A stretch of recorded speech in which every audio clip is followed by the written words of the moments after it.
Hello mga kalinyans, diwa nga ng 5th anniversary ang Binyan McDo ni Alden Richards. Yes, sa naging Instagram post nga nitong si Daddy Bay 1 hour ago ay makikita nga ang pagbati ng mga staff sa nasabi nga pong 5th year anniversary nila. Ibig sabihin, dumaan man yung pandemic ay nananatili nga na matatag ang nasabing negosyo na ito ni Alden Richards. Siyempre, para ipagdiwang ang nasabing anniversary, nandoon si Daddy Bay. Makikita naman doon sa video kung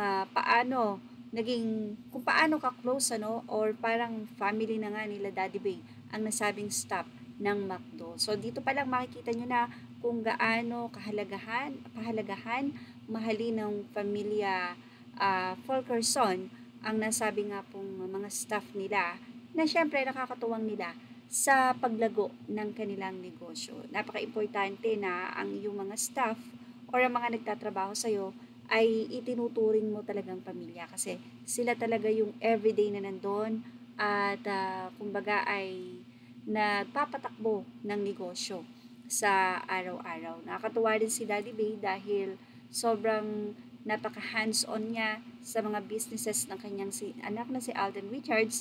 Mapapansin nyo, wala si Alden doon dahil for sure busy-busy nga itong si Alden sa kaliwat kanan niyang mga engagement, of course, project.